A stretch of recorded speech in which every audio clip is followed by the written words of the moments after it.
ഈ 24-ാം പാർട്ടി കോൺഗ്രസിൻ്റെ സമ്മേളനത്തിന് മുന്നോടിയായിട്ട് CPM-ൻ്റെ സംസ്ഥാന സമ്മേളനം കലാശത്തിലാണ്. എന്താണ് നമുക്കിതിൽ നിന്ന് കിട്ടുന്ന ഒരു വലിയൊരു സന്ദേശം എന്ന് പറയുന്നത്? വലിയൊരു സന്ദേശം എന്ന് പറയുന്നത്, നമ്മൾ CPM-നെ CPI എടുത്താലേ സാംസണ മുടിയിലാണ് ശക്തി എന്ന് പറയുന്നത് പോലെ കമ്മ്യൂണിസ്റ്റ് പാർട്ടിയുടെ ശക്തി സമ്മേളനത്തിലാണ്. ഞാനത് പറയാനുള്ള കാരണം, നമ്മളെന്തെല്ലാം കുറ്റം കമ്മ്യൂണിസ്റ്റ് പാർട്ടിയെ പറഞ്ഞാലും അവർക്കൊരു ജനാധിപത്യ സംവിധാനമുണ്ട്. കേന്ദ്രീകൃത ജനാധിപത്യമാണ് അത്. സാധാരണ നമ്മൾ പ്രതീക്ഷിക്കുന്ന ജനാധിപത്യ മൂല്യങ്ങളൊന്നും അങ്ങനെ നിൽക്കാറില്ല. ഉപരി കമ്മിറ്റി വിചാരിക്കുന്ന ഒരു കമ്മിറ്റിയെ താഴെ അടിച്ചേൽപ്പിക്കാറുണ്ട്.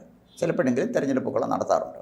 അപ്പോൾ നേതാവ് ആഗ്രഹിക്കുന്ന തരത്തിലൊരു കമ്മിറ്റിയെ നിലവിൽ വരുമെങ്കിലും ജനാധിപത്യമുണ്ട്. അപ്പോൾ ഇന്ന് നമുക്കറിയാം കമ്മ്യൂണിസ്റ്റ് പാർട്ടിയുടെ സംസ്ഥാന സെക്രട്ടറി ആരാണ്. പക്ഷേ KPCC പ്രസിഡന്റ് നമുക്കറിയാൻ പറ്റും. KPCC പ്രസിഡന്റ് ആരാൻ തീരുമാനിക്കുന്നത് രാഹുൽ ഗാന്ധിയും സോണിയാഗാന്ധിയുമാണ്. അല്ല, കേരളത്തിലെ ആളുകൾക്ക് അതിനകത്ത് പങ്കൊന്നുമില്ല. കോൺഗ്രസിന് എന്ത് പങ്കുള്ളത്? BJPയിൽ എന്ത് ജനാധിപത്യ സംവിധാനമുള്ളത്? BJP സംസ്ഥാന പ്രസിഡന്റ് ആരുമാകണമെന്ന് ആർക്കും അറിയത്തില്ല. ആരോ ഒരാൾ ഇന്ദ്രപ്രസ്ഥത്തിൽ നിന്ന് വരുമെന്ന് നമ്മൾ കേൾക്കുന്നു. അല്ല, കേരളത്തിലെ BJPക്കാർക്ക് അവരുടെ സംസ്ഥാന പ്രസിഡന്റിനെ തിരഞ്ഞെടുക്കുന്നതിൽ യാതൊരു റോളുമില്ല. പക്ഷേ കമ്മ്യൂണിസ്റ്റ് പാർട്ടി, രണ്ട് കമ്മ്യൂണിസ്റ്റ് പാർട്ടിക്കും CPIക്കും CPM-നും അങ്ങനെയല്ല. അവിടെ ഒരു ജനാധിപത്യ സംവിധാനമുണ്ട്. അപ്പോൾ ആ ഒരു തലത്തിൽ നോക്കിയാൽ കൊല്ലത്ത് നടക്കുന്ന ഈ സമ്മേളനം ശരിക്കും പറഞ്ഞാൽ BJPയും കോൺഗ്രസും മാതൃകയാക്കണമെന്നാണ് എൻ്റെ അഭിപ്രായം. ജനാധിപത്യം എന്തപ്പോഴും നമ്മൾ പറഞ്ഞാൽ പോരല്ലോ. അതാണ് എൻ്റെ ഒരു കാഴ്ചപ്പാട് അതിനെ സംബന്ധിച്ചിടത്തോളം.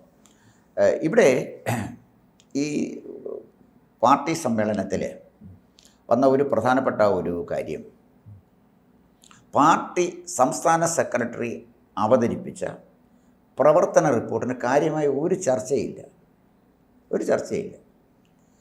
ചർച്ച വന്നത് നവകേരള നയരേഖ എന്ന് പറഞ്ഞ് മുഖ്യമന്ത്രി പിണറായി വിജയൻ അവതരിപ്പിച്ച രേഖയുടെ പുറത്താണ് ഈ ചർച്ചകളൊക്കെ നടക്കുന്നത്. അത് മൗലികമായ ചില മാറ്റങ്ങൾ കമ്മ്യൂണിസ്റ്റ് പാർട്ടി പ്രവർത്തന രീതി കൊണ്ടുവരുന്നതാണ് എന്ന് ഞാൻ സമ്മതിക്കുന്നു. എങ്കിൽ പോലും പാർട്ടിയുടെ കഴിഞ്ഞ 3 വർഷത്തെ പ്രവർത്തനം വിലയിരുത്തി സ്വയം വിമർശനപരമായി തെറ്റുകൾ ഉൾക്കൊള്ളാനും നാളത്തെ പാർട്ടി എങ്ങനെ മുന്നോട്ട് പോകണമെന്നും ഒരു റിപ്പോർട്ടാണ് സംസ്ഥാന സെക്രട്ടറി വെക്കേണ്ടത്. അങ്ങനെ റിപ്പോർട്ട് വെച്ച് കാണും. പക്ഷേ അതൊന്നും ആരും മൈൻഡ് ചെയ്തില്ല എന്നുള്ളതാണ്. കാരണം കേരള നയരേഖയുടെ പുറകെയായിപ്പോയി. അതിൻ്റെ കാരണം അങ്ങൊന്ന് പരിശോധിച്ചാൽ മനസ്സിലാക്കാൻ കഴിയുന്ന ഒരു കാര്യം, പണ്ട് കമ്മ്യൂണിസ്റ്റ് പാർട്ടിയാണ് ഗവൺമെൻറ്റുകളെ നിലനിർത്തിയിരുന്നത്. ഇന്ന് 25ലേക്ക് വന്നപ്പോൾ ഗവൺമെൻറ്റാണ് കമ്മ്യൂണിസ്റ്റ് പാർട്ടിയെ നിലനിർത്തുന്നത്. ഇത് വലിയൊരു ഷിഫ്റ്റാണ്. കമ്മ്യൂണിസ്റ്റ് പാർട്ടി നിലനിർത്തിയിരുന്ന ഗവൺമെൻറ്റുകളുണ്ട്, അതെല്ലാം അവസാനിക്കുകയാണ്. ഗവൺമെൻറ് നിലനിർത്തുന്ന ഒരു കമ്മ്യൂണിസ്റ്റ് പാർട്ടിയുണ്ട്. അപ്പോൾ അങ്ങനെ വരുമ്പോൾ സ്വാഭാവികമായിട്ട് എന്താണ്, ഗവൺമെൻറ്റിൻ്റെ തലവനാണ് കാര്യങ്ങളെ ഡിക്റ്റേറ്റ് ചെയ്യുന്നത്, പാർട്ടി സെക്രട്ടറി അല്ല. അങ്ങനെ പാർട്ടി സെക്രട്ടറിയിൽ നിന്നും അധികാരം ഭരണസിരാ കേന്ദ്രത്തിലേക്ക് മാറുകയും ഭരണം നയിക്കുന്ന മുഖ്യമന്ത്രിയുടെ കൈകളിൽ കേന്ദ്രീകരിക്കപ്പെടുകയും ചെയ്തു എന്നുള്ളത് വളരെ കൃത്യമായ ഒരു വാസ്തവമാണ്. അതാണ് ഈ സമ്മേളനത്തിൻ്റെ പ്രത്യേകത ഞാൻ കാണുന്ന ഒരു കാര്യം. അങ്ങനെ പാർട്ടി അപ്രധാനമാവുകയും ഗവൺമെൻറ് പ്രധാനപ്പെട്ട ഒരു ഘടകമായിട്ട് വരികയും ചെയ്തു. ഈ നയരേഖയിൽ പറയുന്നത് അതാണ്.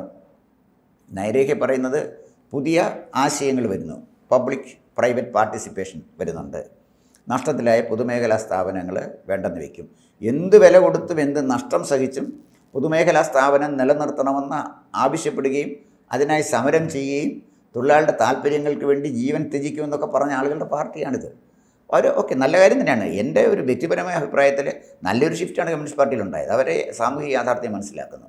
അപ്പോൾ PPP മാതൃക എന്നൊക്കെ പറഞ്ഞാലും അവസാനം ഇതൊരു സ്വകാര്യവൽക്കരണത്തിലേക്ക് കാര്യങ്ങൾ നീങ്ങും. ലോകം സ്വകാര്യവൽക്കരണത്തിലേക്ക് നീങ്ങിക്കൊണ്ടിരിക്കുമ്പോൾ വ്യത്യസ്തമായൊരു കാര്യം പറഞ്ഞിട്ടും കാര്യമില്ല. അപ്പോൾ ഇവിടെ നമ്മുടെ ഗോവിന്ദൻ മാസ്റ്റർ ഞാൻ കാണുന്നത് കേരളത്തിലെ ഡെങ് സിയാവോപിങ് ആയിട്ടാണ്. ഈ കേരളത്തിലെ ഡെങ് സിയാവോപിങ്ങാണ് ഗോവിന്ദൻ മാസ്റ്റർ. കാരണം എന്താണെന്ന് വെച്ചാൽ, മാവോയ്ക്ക് ശേഷം അധികാരത്തിൽ വന്ന ഡെങ് സിയാവോപിങ് നോക്കിയപ്പോൾ ചൈന നന്നാകുന്ന ഒരു ലക്ഷണവുമില്ല, വളരെ പിന്നോക്കം നിൽക്കുകയാണ്. മുതലാളിത്ത വികസന രീതി സ്വീകരിക്കാൻ ചൈനയ്ക്ക് രക്ഷപ്പെടാൻ പറ്റില്ലെന്ന് മനസ്സിലായി ഡെങ്ങിന്. അദ്ദേഹം പറഞ്ഞു, പൂച്ച കറുത്തായാലും ശരി വെളുത്തായാലും കുഴപ്പമൊന്നുമില്ല, എലിയെ പിടിച്ചാൽ. MP ഗോവിന്ദൻ മാസ്റ്റർ പറയുന്നത് തന്നെയാണ്, പൂച്ച കറുത്തായാലും വെളുത്തതായാലും പാർട്ടിക്ക് അധികാരത്തിരിക്കാൻ വികസനം ആവശ്യമാണ്, അത് വേണം. അതാണ് പറയുന്നതിൻ്റെ ഒരു കാര്യം. ഇവിടെ മറ്റൊരു പ്രധാനപ്പെട്ട ഒരു കാര്യം, ആളുകളുടെ ശ്രദ്ധ തിരിക്കാൻ ഈ പ്രാവശ്യ സമ്മേളനത്തിലും ഒരു കാര്യം കൊണ്ടുവന്നു. BJP ഫാസിസ്റ്റാണോ ഇല്ലയോ? വളരെ പ്രധാനപ്പെട്ട ഒരു കാര്യമാണ്. BJP ഫാസിസ്റ്റാണോ ഇല്ലയോ? 2018 ഹൈദരാബാദിൽ സമ്മേളനം നടന്നു. ആ സമ്മേളനത്തിൽ സീതാറാം യെച്ചൂരി പറഞ്ഞു, BJP എന്ന് പറയുന്നത് ലക്ഷണമൊത്ത ഒരു ഫാസിസ്റ്റ് പാർട്ടിയാണ്. കാരാട്ട് പറഞ്ഞാൽ അങ്ങനെ പറയാൻ പറ്റുകയില്ല. കാരണം ഫാസിസം എന്ന് പറയുന്നതിനൊരു ഡെഫിനിഷനുണ്ട്. ആ ഡെഫിനിഷൻ വെച്ച് നോക്കാമെങ്കിൽ അതിനൊരു നിർവചനമുണ്ടല്ലോ. ആ നിർവചനം വെച്ച് നോക്കിയാൽ BJP ഒരു ഫാസിസ്റ്റ് പാർട്ടിയാണെന്ന് പറയാൻ പറ്റില്ല. ഫാസിസ്റ്റ് പ്രവണതയുണ്ടായിരിക്കാം, അതൊരു ഫാസിസ്റ്റ് പാർട്ടിയാണെന്ന് എങ്ങനെയാണ് പറയുന്നത്? ഇതൊരു തർക്കമായിരുന്നു. അത് കഴിഞ്ഞ് പിന്നെ 2021 കണ്ണൂർ പാർട്ടി കോൺഗ്രസ് നടന്നു. അവിടെ പിന്നെ ഇത്രയും വലിയ ഗൗരവമായി വന്നില്ല. ഇപ്പോൾ വീണ്ടും ഫാസിസം ചർച്ചയായിരിക്കും. ഈ സമ്മേളനത്തിൽ ഫാസിസം ചർച്ചയാകുന്നു. അപ്പം ഗോവിന്ദ മാസ്റ്റർ പറയുന്നത് ഈ ഫാസിസം എന്ന് പറയുന്ന ഒരു കാര്യം ഈ ഹിന്ദു കോർപ്പറേറ്റ് പ്രവർത്തന ശൈലി, ഹിന്ദുത്വ കോർപ്പറേറ്റ് പ്രവർത്തന ശൈലിയാണ് BJPക്കുള്ളത്. ഹിന്ദുത്വ കോർപ്പറേറ്റ് പ്രവർത്തന ശൈലി. ഇതൊക്കെ പറയുമ്പോൾ പഴയ അധ്വാനവർഗമൊന്നുമല്ല കേരളത്തിൽ ജീവിക്കുന്നത്. കേരളത്തിൽ ജീവിക്കുന്ന ജനങ്ങൾ വോട്ട് ചെയ്യുന്നതിലെ വലിയൊരു ഭൂരിപക്ഷം ആളുകളും ചെറുപ്പക്കാരാണ്. അവർ ഇൻഫർമേഷൻ ആൻഡ് കമ്മ്യൂണിക്കേഷൻ ടെക്നോളജിയുടെ യുഗത്തിൽ ജനിച്ച് ആർട്ടിഫിഷ്യൽ ഇൻ്റലിജൻസിൻ്റെ യുഗത്തിൽ ജീവിക്കുന്ന ആളുകളാണ്. അവരുടെ വിരൽത്തുമ്പിലെല്ലാം ഇൻഫർമേഷൻ കിട്ടും. അപ്പോൾ അവരോട് ഇത്തരം ജാർഗണൊന്നും പറഞ്ഞ് രക്ഷപ്പെടാൻ പറ്റില്ല. അപഹാസ്യമാകുന്നല്ല, അത് വേറെ കാര്യമില്ല. നമ്മുടെ സന്ദേശത്തിൽ കുമാരപിള്ള സാറിൻ്റെ ഒരു പുനരവതാരമാകാം എന്നുള്ള വേറെ കാര്യങ്ങളൊന്നും ചെയ്യാൻ പറ്റില്ല. അപ്പം ഈ ഹിന്ദുത്വ കോർപ്പറേറ്റ് ശൈലിയാണ് BJPക്കുള്ളത്. അപ്പോൾ അദ്ദേഹം പറയുന്നത് BJP ഫാസിസ്റ്റാണ് എന്നുള്ള പാർട്ടി നിലപാടിൽ ഞങ്ങൾ മാറിയിട്ടേ ഇല്ല, CPM മാറിയിട്ടില്ല. അപ്പം ഞങ്ങൾ നവഫാസിസമാണ് BJPയിൽ കാണുന്നത്. അതിന് അദ്ദേഹം ഒരു ടേം പറഞ്ഞു, ന്യൂ ഫാസിസ്റ്റിക്. ഞാൻ ഞെട്ടിപ്പോയി. എൻ്റെ കാൾ മാർക്സ് മുത്തപ്പ, ഇതെന്തുവാ ഈ ഗോവിന്ദ മാസ്റ്റർ പറയുന്നത്? ഇത് വല്ലതും ഈ മുത്തപ്പനെ അറിഞ്ഞിരുന്നതാണെന്നോ പറഞ്ഞത് വല്ലതും അത് ഇപ്പം അറിയുന്നത് എന്തുവാണ്? ഇദ്ദേഹത്തിൻ്റെ പടമൊക്കെ വെച്ചിട്ടുണ്ട്. കാൾ മാർക്സിൻ്റെ പടം വെച്ചിട്ടുണ്ട്, എംഗൽസിൻ്റെ പടം വെച്ചിട്ടുണ്ട്, ലെനിൻ്റെ പടം വെച്ചിട്ടുണ്ട്, സ്റ്റാലിൻ്റെ പടം വെച്ചിട്ടുണ്ട്, ഒരുപാട് കാര്യങ്ങളൊക്കെ ചെയ്തിട്ടുണ്ട്. അപ്പോൾ ഇത് പറയുന്നത് ന്യൂ ഫാസിസ്റ്റിക് ആണ്. എന്ത് ന്യൂ ഫാസിസ്റ്റിക്? സത്യം പറഞ്ഞാൽ തല പുകഞ്ഞാലോചിച്ചിട്ടും എനിക്കൊരു പിടിയും കിട്ടുന്നില്ല. ഫാസിസം എന്ന് കേട്ടിട്ടുണ്ട്, പഴയ ഫാസിസവും പുതിയ ഫാസിസവും ഉണ്ട്, എനിക്ക് അറിഞ്ഞൂടെ. മോഷണം, പഴയ മോഷണവും പുതിയ മോഷണം ഒരുപോലെ ഇല്ലയോ? അതെ. പഴയ കാലത്തെ പോക്കറ്റടിയും ഇപ്പോഴത്തെ പോക്കറ്റടിയും ഒന്നല്ലേ? പോക്കറ്റിൽ നിർത്തോണ്ട് വന്നില്ലയോ പോക്കറ്റടി എന്ന് പറയുന്നത്? മോഷണം എന്ന് പറഞ്ഞാൽ കമ്പി അറുത്ത് കയറിയാലും ശരി, ഭംഗി ചെയ്ത പോലെ കഥ ഇളക്കി മാറ്റിച്ച് കയറിയാലും ശരി, സംഭവം മോഷണമാണല്ലോ. അപ്പം നവമോഷണം പഴയ മോഷണം എന്നൊക്കെ പറയാനൊക്കെ ഫാസിസമേ ഉള്ളൂ, അല്ല നവഫാസിസം എന്നൊന്നില്ല. അങ്ങനെ പറയുന്നതിൻ്റെ അർത്ഥമില്ല. അപ്പോൾ ഫാസിസം എന്നൊരു ഒരു വാക്കിനൊരു ഡെഫിനേഷൻ ഉണ്ട്. അപ്പോൾ ന്യൂ ഫാസിസ്റ്റിക് എന്നാണ് ഇദ്ദേഹം പറയുന്നത്. പക്ഷേ അങ്ങേക്ക് അറിയാമോ ന്യൂ ഫാസിസ്റ്റിക് എന്താണെന്ന് പറയുന്നത്? അറിയാം, ഇട്ടേം അത്ര സുപരിചിതമാണെന്ന് എനിക്ക് തോന്നുന്നില്ല. അതേസമയം നമ്മൾ കേട്ടിട്ടുണ്ട് സ്റ്റാറ്റിറ്റിക്സ് എന്ന് കേട്ടിട്ടുണ്ടല്ലോ. സ്റ്റാറ്റിറ്റിക്സ്, വാക്കിംഗ് സ്റ്റിക്ക് എന്നൊക്കെ നമ്മൾ കേട്ടിട്ടുണ്ട്. പക്ഷേ ന്യൂ ഫാസിസ്റ്റിക് എന്ന് നമ്മൾ ആദ്യമായിട്ട് കേൾക്കുകയാണ്. അപ്പോൾ ന്യൂ ഫാസിസ്റ്റിക് ആയിക്കോട്ടെ, പക്ഷേ നമ്മൾ പണ്ട് കേട്ടിട്ടുള്ള വാക്കാണല്ലോ സ്റ്റാറ്റിറ്റിക്സ്.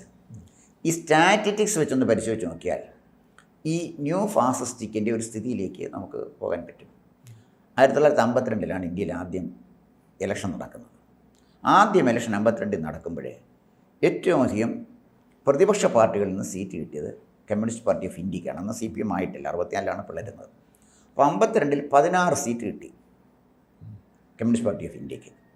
ഏറ്റവും കൂടുതൽ സീറ്റ് കിട്ടിയ പ്രതിപക്ഷ പാർട്ടി എന്നുള്ള നിലയിൽ അതിന് നിയമപരമായി നമ്മുടെ ജനാധിപത്യ സംവിധാനം അനുസരിച്ച് പാർലമെൻ്ററി സിസ്റ്റത്തിൽ പ്രതിപക്ഷ നേതാവാകാൻ വേണ്ട മിനിമം ഒരു നമ്പർ അവിടെ ഇല്ലെങ്കിൽ പോലും ഒരു ഫാബിയൻ സോഷ്യലിസ്റ്റായ നെഹ്റു ഒരു ഫാബിയൻ സോഷ്യലിസ്റ്റ് ആയിരുന്നല്ലോ, അദ്ദേഹം AK ഗോപാലിനെ പ്രതിപക്ഷ നേതാവാക്കി എന്ന് മാത്രമല്ല AK ഗോപാലൻ പറയുന്നതിൻ്റെ ഒരു മൂല്യവും കൊടുത്തിരുന്നു. പിന്നെ മറ്റൊരു കാര്യം, AK ഗോപാലൻ വളരെ അനുഭവ സമ്പത്തുള്ള ആളാണ്, വളരെ അന്തസ്സായിട്ടേ സംസാരിക്കത്തുള്ളൂ. ഈ നടുത്തളത്തിലിറങ്ങി ഈ പിന്നെ ബില്ല് കീറുന്ന പരിപാടിയൊന്നും ഉള്ള ആളല്ലായിരുന്നല്ലോ. അപ്പോൾ അത് വന്നപ്പോൾ ആ സ്റ്റാറ്റിറ്റിക്സ് നമ്മൾ നോക്കാമെങ്കിൽ ഈ ന്യൂ ഫാസിസ്റ്റിക് പാർട്ടിയെ സ്റ്റാറ്റിറ്റിക്സ് വെച്ച് വേണമെന്നൊന്ന് വിലയിരുത്താൻ. അത് വെച്ച് നോക്കിയാൽ അന്ന് 16 മെമ്പർമാരുണ്ടായിരുന്നു CPMന്. അന്ന് ഇന്നത്തെ BJPയുടെ പ്രാഗ് രൂപം, പഴയ രൂപമാണ് ജനസംഘം. അതിൽ നിന്നാണല്ലോ പിന്നെ BJP വന്നു. അന്ന് ജനസംഘത്തിന് 3 മെമ്പർമാരേ ഉള്ളൂ. 2014 വന്നു. അന്നാണല്ലോ BJP അധികാരത്തിൽ വന്നത്. BJP അധികാരത്തിൽ വന്നപ്പോൾ സ്റ്റാറ്റിസ്റ്റിക്സ് പരിശോധിച്ച് നോക്കിയാൽ BJPക്ക് 282 MP-മാരുണ്ട്. ഭൂരിപക്ഷമുണ്ട്, 772 മതി ഭരിക്കാൻ. 282 പിന്നെ MP-മാരുണ്ട് അവർക്ക് BJPക്ക്. അപ്പം നമ്മുടെ ഈ സോഷ്യലിസ്റ്റ്, കമ്മ്യൂണിസ്റ്റ്, വിപ്ലവകാരികൾ എത്ര പേരുണ്ട്? 3 പേര്. അത് 1952 നിന്നും 2014 എത്തിയപ്പോൾ നിലവിലുള്ള ജനാധിപത്യ കണക്കുകളനുസരിച്ച് സ്റ്റാറ്റിസ്റ്റിക്സ് കാണിക്കുന്നത് ഇത് താഴോട്ട് പോയി എന്നുള്ളതാണ്.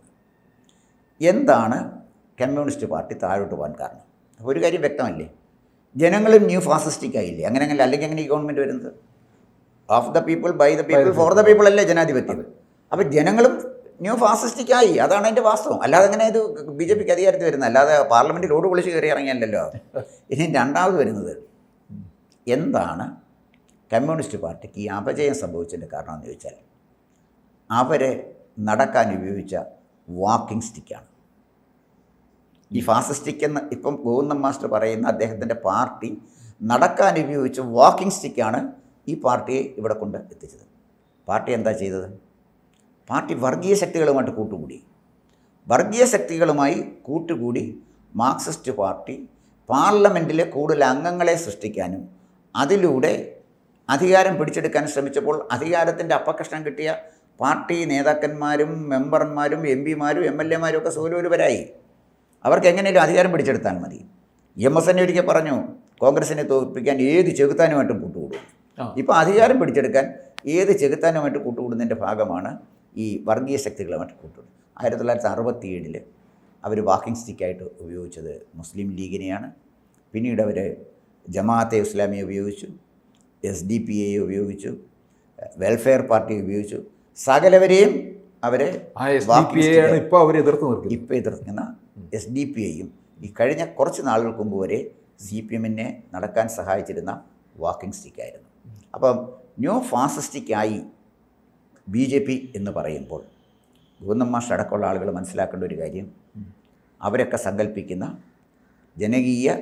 ജനാധിപത്യ വിപ്ലവം ഇന്ത്യയിലെ ജനങ്ങളുടെ മനസ്സിലില്ല, അവരുടെ സ്വപ്നത്തിൽ പോലുമില്ല. ഏറ്റവും വന്യമായ സ്വപ്നത്തിൽ പോലും അവരൊന്നും കരുതുന്നില്ല. അപ്പോൾ ജനാധിപത്യ വിപ്ലവം വളരെ അകലെയാണ്. ഒരു പക്ഷേ നാളെ CPM-ഉം ന്യൂ ഫാസിസ്റ്റിക്കായിട്ട് മാറിയെങ്കിലേ അധികാരത്തിലിരിക്കാൻ കഴിയൂ എന്ന സ്ഥിതി വന്നാൽ നവകേരള നയരേഖയിലെ ഒരു വ്യതിയാനം അക്കാര്യത്തിലും പ്രതീക്ഷിക്കാം എന്നാണ് എനിക്ക് തോന്നുന്നത്. കൂടുതൽ വാർത്തകളും വിശേഷങ്ങളും നിങ്ങളിലേക്ക് എത്താൻ ABC മലയാളം സബ്സ്ക്രൈബ് ചെയ്യുക, ബെൽ ബട്ടണും അമർത്തുക.